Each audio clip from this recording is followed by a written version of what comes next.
welcome back to the channel Tavneet Kaur Study Corner. Learning is priceless. Hopefully आप सभी ने part 1 cash book class 11 का देख लिया होगा. तो let's start. सबसे पहले है मार्च 1 cash in hand 15,000 and cash at bank 50,000. जो हाथ में कैश है मतलब कि जो पिछले महीने के जो मार्च फर्स्ट में पहली मार्च को हमारे पास जो पैसा है वो कौन से मंथ का होगा? पिछले महीने का. क्यों?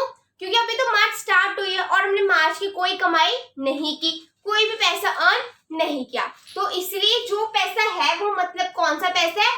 बैलेंस कैरिड डाउन पिछले महीने का. तो यहाँ पर क्या हो जाएगा? डेबिट साइड पे to balance brought down. Properly ये कॉन्सेप्ट एक्सप्लेन किया गया है पार्ट 1 में, इसका लिंक मैं डिस्क्रिप्शन में डाल दूंगी. तो टू बैलेंस ब्रॉट डाउन जो हमारा हैंड में है मतलब कि पैसा हाथ में कैश फॉर्म में 15,000 और जो बैंक में कितने 50,000. तो ये होगा मार्च फर्स्ट का 2020. Next comes March 3 purchased goods for cash 60,000. Cash की फॉर्म में हमने क्या खरीदे? परचेज किए गुड्स. तो गुड्स को जब परचेज किया जाता है तब होता है परचेजेस अकाउंट. और अगर हम कुछ परचेज कर रहे हैं, कुछ खरीद रहे हैं, तो पैसा जा रहा है. क्यों? क्योंकि पेमेंट हो रही है. क्या हो रहा है? पेमेंट हो रही है. तो पेमेंट साइड कौन सी है? क्रेडिट. रेसिप्ट साइड कौन सी है? डेबिट. तो पेमेंट साइड क्रेडिट है, तो पेमेंट हुई है गुड्स के लिए. तो बाय परचेजेस अकाउंट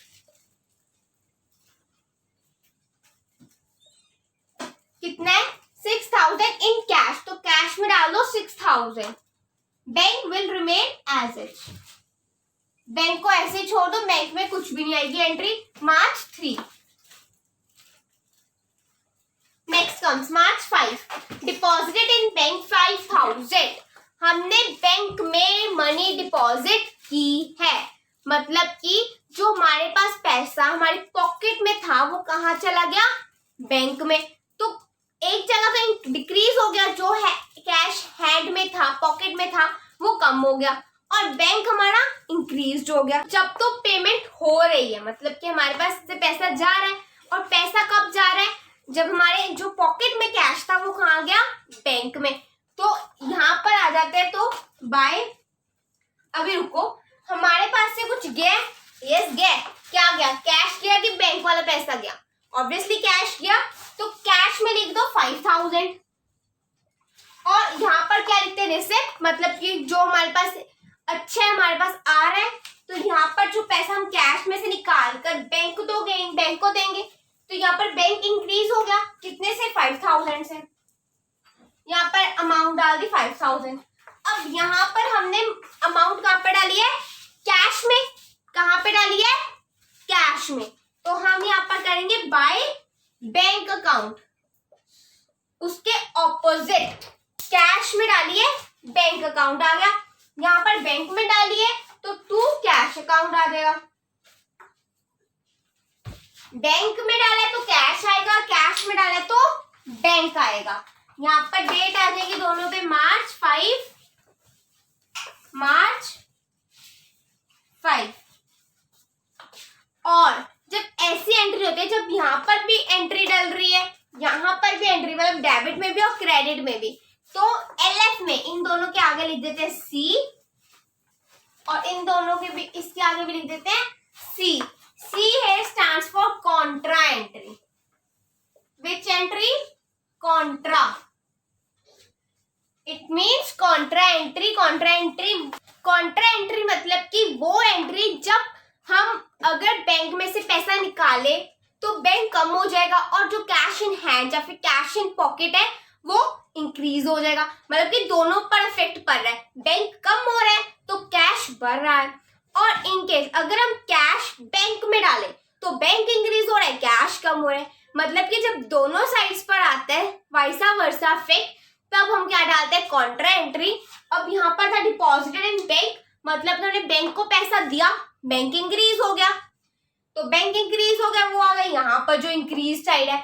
जब हमारी पेमेंट होती है, जो हमारी पेमेंट है वो हम डालते हैं क्रेडिट साइड पे.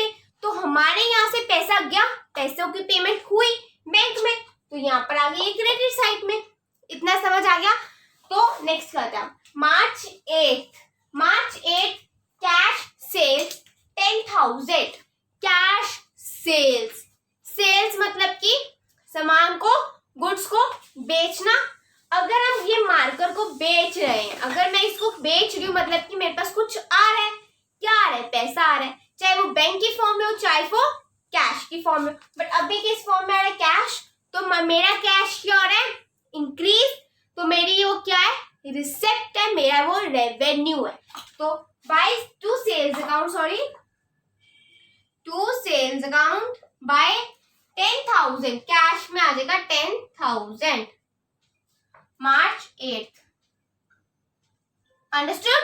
मतलब कि जब तो हम परचेज करें तब पेमेंट हो रही है, जब तो हम सेल करें तब पेमेंट आ रही है। तो ये होते कुछ डिफरेंस जो हमको याद रखने पड़ेंगे। सो आगे वाली ट्रांजैक्शंस देखते हैं। So now let's see about March 10 transaction. This is cash withdrew from bank 2,000। पहले हमने बैंक में डिपॉजिट किया तो बैंक क्या हो गया? इंक्रीज्ड।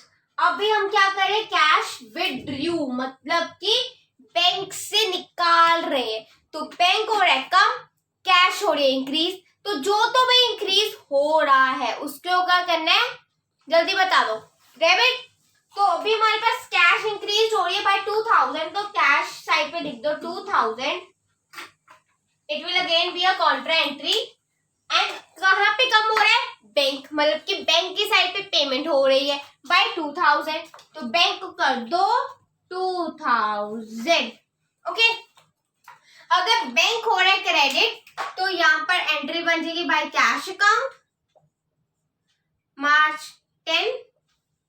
और अगर हो रहा है हमारा ये कैश तो हो जाएगी to bank account by 2,000 on March 10। तो ये हो गई अगेन कॉन्ट्रा एंट्री है, बिकॉज यहां पर भी इफेक्ट पड़ रहा है एंड यहां पर भी इफेक्ट पड़ रहा है। और अगर इनकेस आ जाए कॉन्ट्रा एंट्री तो क्या करते हैं? एलएफ वाली साइड पे क्या डालना हमने? C. C stands for contra entry, मतलब कि दोनों साइड पर इफेक्ट पड़ रहा है। या तो पैसा विड्रॉल हुआ है या तो पैसा डिपॉजिट हुआ in bank. Next comes March 12। Received cash from Damini 3,000 allowed her discount। Discount को मत रीड करो बिकॉज डिस्काउंट के तो हमने कॉलम भी नहीं बनाया। तो टिल हियर क्या समझ आ रहा है? Received cash from Damini 3,000। हमारे पास कैश आया है, हमारे पास कैश आया है मतलब कि रिसिप्ट है। तो रिसिप्ट साइड कहां पर आ जाएगी? डेबिट में। तो जो इंक्रीज हो रहा है, सिंपल याद रखो, जो इंक्रीज हो रहा है वो डेबिट, जो डिक्रीज हो रहा है वो क्रेडिट। तो इंक्रीज हो रहा है बिकॉज कैश आ रहा है तो टू। अभी कैश आ रहा है फ्रॉम दामिनी, तो कैश तो आ रहा है पर उसका कारण क्या? किससे आ रहा है? दामिनी से। तो क्या कर देंगे? To Damini account, Damini account cash वाली साइड में लिख देंगे 3,000 बिकॉज कैश मिल रहा है, बैंक में चेक नहीं जा रहा। तो ये हो गया मार्च 12 को। Next comes March 15। Receive cheque from Nimrat. Nimrat से क्या मिला? चेक मिला। कितने का? 2,000 का। तो एक चेक से आपको क्या समझ आ रहा है कि वो बैंक ट्रांजेक्शन है, बैंक में है। तो बैंक कॉलम में हम क्या करेंगे? इसमें हमें पता चल गया कि रिसीव्ड है चेक, तो चेक तो बैंक के साथ रिलेट करता है। तो receive cash from Nimrat 2,000, sorry cheque, cash नहीं चेक। तो चेक तो बैंक में डालेंगे हम यहाँ पर। तो बैंक इंक्रीज हो रहा है, पहले बताया था अगर कुछ इंक्रीज हो रहा है वो डेबिट होगा। एंड सेकेंडली कल भी बताया था रिसिप्ट साइड कौन सी है? डेबिट। एंड पेमेंट साइड कौन सी है? क्रेडिट। तो इस टाइम रिसिप्ट है, पेमेंट नहीं हो रही, हमारे पास आ रही है पेमेंट। तो क्या हो रहा है? टू निम्रत अकाउंट, कौन दे रहे हैं? निम्रत। तो टू निम्रत अकाउंट कितना? 2,000 इन बैंक कॉलम 2,000 मार्च 15। तो ये था आज का एग्जाम्पल। अभी इसको हम करेंगे बैलेंस। अब बैलेंसिंग में क्या होगा? हम कैश को करेंगे बैलेंस अलग और इस कैश को करेंगे अलग। कितना आया? 15 गाइस। मार्च 18 सिर्फ एक ट्रांजैक्शन लिखी है, तो ये बहुत ही इंपॉर्टेंट है। माइट भी ऐसी एक आएगी आपको ट्रांजेक्शन, तो इसको ध्यान से कर लो, बहुत प्रॉपरली, पूरी कंसंट्रेशन के साथ। सो स्टार्ट करते हैं। क्या है मार्च 18 क्या बोलते हैं? रिसीव्ड ए post dated cheque. Post dated cheque मतलब कि जिस दिन आपको आया उस दिन का चेक नहीं है, उसके बाद है, उसके बाद कोई दिन है जिस दिन का चेक वो इशूड है। मतलब कि आपको बैंक में कब पैसा मिलेगा? उस डेट के बाद। समझ आ गई इतना? मार्च 18 को हमें एक चेक मिला जो पोस्ट डेटेड है और उसके ऊपर कौन सी डेट लिखी है? 23 मार्च 2020। 18 मार्च को आपको मिला एक चेक, बट वो कब वैलिड है? कब आपको उस चेक में से पैसा मिलेगा? 23 मार्च के बाद, बिकॉज उसके ऊपर डेट है 23 मार्च की। तो इतना समझ आ गया कि पोस्ट डेटेड चेक कौन सा होता है? वो चेक जो आपको मिल तो गया, बट अमाउंट उस चेक के थ्रू हमें कब मिलेगी? जिस दिन वहां पर डेट लिखी है। फ्रॉम दीपक, किसने मिला? दीपक ने दिया फॉर 5000। तो अभी आपके पास क्या आया? चेक आ गया। चेक इन हैंड अकाउंट को करो डेबिट। क्या डेबिट कर देना हमने? अभी हम यहाँ पर नहीं डालेंगे, जो हमारी ऐसी एंट्रीज, ऐसी ट्रांजेक्शन्स होती है तो उनका हम क्या बनाते हैं? एक जर्नल नोट। क्या बनाते हैं हम? Journal note. वो कैसे बनाते हैं वो मैं आपको बताने जा रही हूँ। जैसे हम जर्नल बनाते हैं ना, बस वैसे ही बनानी है। अभी हमारे पास आया क्या? Debit what comes in. हमारे बिजनेस में क्या आया? चेक आया, चाहे वो भी नहीं लगा, चाहे वो वैलिड नहीं है, बट आया, तो हमारे हाथ में क्या आया? चेक। तो क्या कर दो? मार्च 18 का डालो डेट, मार्च 18। क्या लिखना है इसके आगे? Cheque in hand account debited to credit what goes out. कुछ गया नहीं। Credit the giver. दे कौन रहा है? चेक मिल रहा है पर दे कौन रहा है? दीपक। तो टू दीपक अकाउंट बाय 5000। बस यहां तक लिख के रख लो। और ये हम क्यों लिख के रखते हैं? ताकि हमें याद रहे कि हमारे पास एक पोस्ट डेटेड चेक है जिसकी हमें एंट्री डालनी है। जिस दिन हम उसको डालेंगे, जिस दिन हम उसको पोस्ट करेंगे बैंक में, मतलब कि 23 मार्च को हम यहाँ पर एंट्री डाल देंगे, cheque in hand account. But अभी के लिए इतना याद रखोगे, हम एक जर्नल नोट बनाकर रख लेते हैं उन एंट्रीज का जो अभी हुई नहीं है बट हो जाएगी। ये इसलिए बनाया जाता है ताकि हमें माइंड में रहे कि हमारे पास 5000 रुपीज पड़े हैं, जो हमने किससे लिए? दीपक से, जो हमारी बैंक फॉर्म में, मतलब कि चेक फॉर्म में। So am I clear to all? I hope so. ठीक है, अभी नेक्स्ट इसमें क्या होगा? अब सपोज कर लो 23 मार्च आ गई, तो debit what comes in, credit what goes out के फॉर्मूलाज के अकॉर्डिंगली, एंड डेबिट जो इंक्रीज हो रहा है, क्या इंक्रीज हुआ? हमारे बैंक के एसेट्स, बैंक में अमाउंट इंक्रीज होगी बाय 5000। तो रिसिप्ट कहां पर आती है? डेबिट साइड पे। दी रिसिप्ट साइड है ना ये, तो ये रिसिप्ट साइड है, तो यहाँ पर रिसिप्ट आ जाएंगी, जो क्या है? Cash in hand account. 23 मार्च हम यहाँ पर डेट कौन सी डालेंगे? 23 मार्च की, मार्च 23। और यहां पर हम लिखेंगे cheque in hand account. Cheque in hand account मतलब कि ये लाइन को हम लिख देंगे यहाँ, cheque in hand account by 5000 in bank, by 5000। Am a clear? हम यहाँ पर दीपक अकाउंट नहीं लिखेंगे, कैश बैंक चेक अकाउंट नहीं लिखेंगे, हम यहाँ पर लिखेंगे चेक इन हैंड अकाउंट। जो हमारी पहले जर्नल नोट में एंट्री थी उसी को हम यहाँ पर कैश बुक में डालेंगे। आई होप सो कि मैं सभी को क्लियर हो गई हूँ। अगर नहीं हुई तो प्लीज कमेंट करके बता देना। I will repeat this. March 24 issued cheque of 2500 to Chander. Chander को हमने क्या दिया? चेक दिया। तो एक तरह से हमारी क्या हो गई? पेमेंट। पेमेंट हुई है बट थ्रू बैंक। अब हमें चेक दिया मतलब कि बैंक में से पैसा दिया। किसको दिया? चंदर को दिया। तो हमने दिया है, हमारा कुछ कम हो रहा है, हमारा कुछ डिक्रीज हो रहा है, हमारी पेमेंट हो रही है, तो क्रेडिट को बोला जाता है payment side. as debit is called as receipt side, the same way likewise credit is called as the payment side. तो जब पेमेंट होती है तब हम उसको क्रेडिट में नोट करेंगे by the term by. तो March 24th will be the date mentioning over here. We will March 24th by Chander account. Bank में से पैसा गया क्योंकि चेक है 2500 का, तो हम यहाँ पर लिख देंगे 2500. Am I clear? I hope so. Next, March 28 sold goods to Ashok Mitra 40,000.